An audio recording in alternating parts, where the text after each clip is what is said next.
नमस्कार, मेरा नाम भवतोष फोगाट है और आपका हमारे YouTube channel physics by Bhavtosh Phogat में स्वागत है। स्टूडेंट्स, आज हम क्लास 11th को थर्मोडायनेमिक्स के बारे में बताएंगे बेसिक, और जीरोथ लॉ ऑफ थर्मोडायनेमिक्स को भी एक्सप्लेन करेंगे।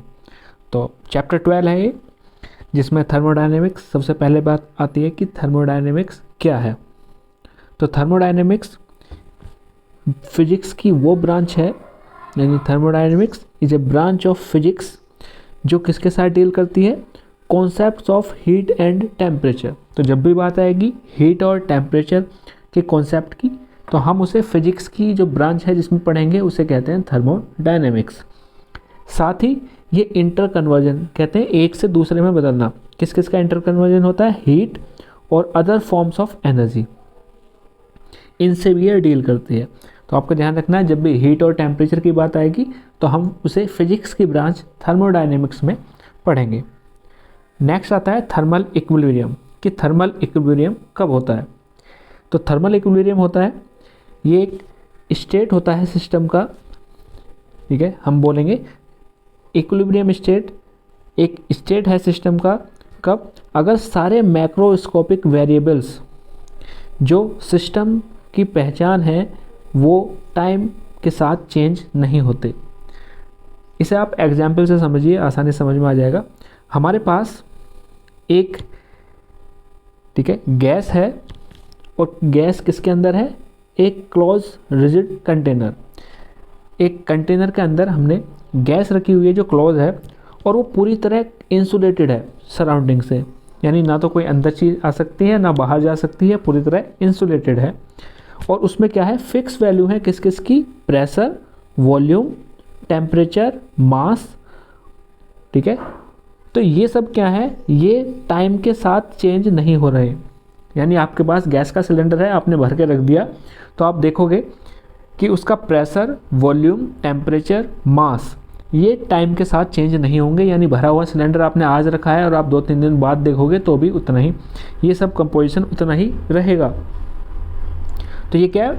आसपास के वातावरण से पूरी तरह इंसुलेटेड है। तो इसमें जो इसके मैक्रोस्कोपिक वेरिएबल्स कौन कौन से थे?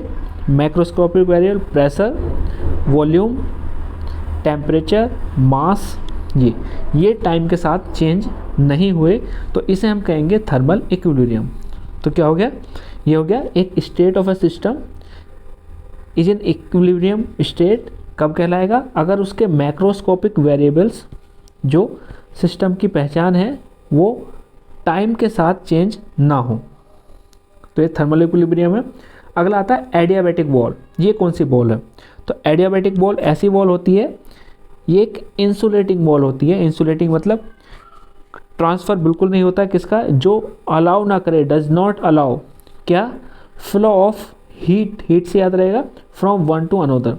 एक ऐसी दीवार, और ये कह रहा है कि ये मूव भी कर सकती है, ऐसी दीवार जो मूव कर सकती है लेकिन वो हीट के फ्लो को बिल्कुल भी अलाउ ना करे, कि हीट एक तरफ से दूसरी तरफ चली जाए, उसे बिल्कुल भी अलाउ ना करे, उसे हम कहते हैं एडियाबैटिक वॉल।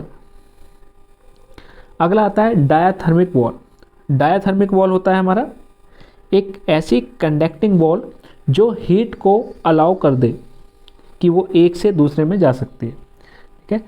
एडियाबैटिक वॉल जो हीट को अलाउ कर देते हैं एक से दूसरी में जाने के लिए, जबकि जो एडियाबैटिक वॉल है वो अलाउ नहीं करती। तो एडियाबैटिक वॉल अलाउ नहीं करती और डायाथर्मिक वॉल अलाउ कर देती है हीट को फ्लो करने के लिए।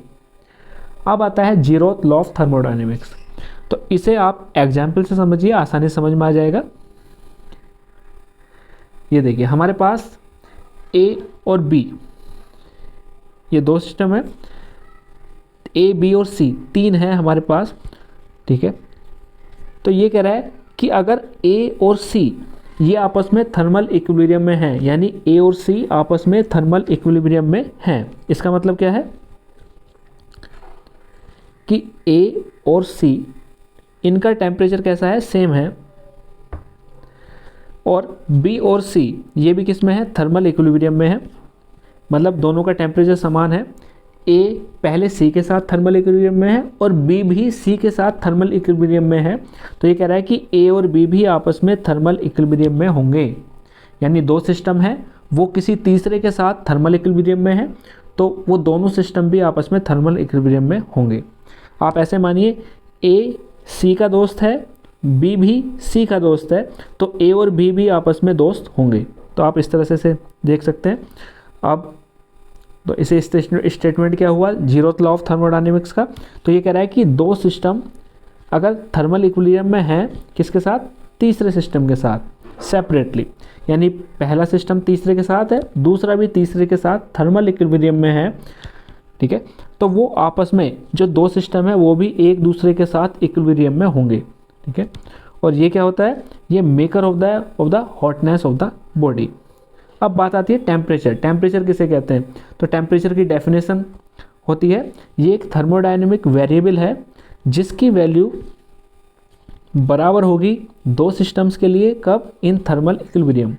यानी ऐसा थर्मोडायनेमिक वेरिएबल है जिसकी थर्मल इक्विलिब्रियम में दो सिस्टम्स के लिए वैल्यू एक समान होती है। तो एग्जांपल हमने पहले देख लिया, ए अगर सी के साथ थर्मल इक्विलिब्रियम में है, बी भी सी के साथ थर्मल इक्विलिब्रियम में है, तो ए और बी आपस में भी थर्मल इक्विलिब्रियम में होंगे। तो ये था जीरोथ लॉ ऑफ थर्मोडायनेमिक्स। तो अगर आपको कोई डाउट रह गया हो तो आप कमेंट बॉक्स में कमेंट कर सकते हैं। वीडियो देखने के लिए धन्यवाद।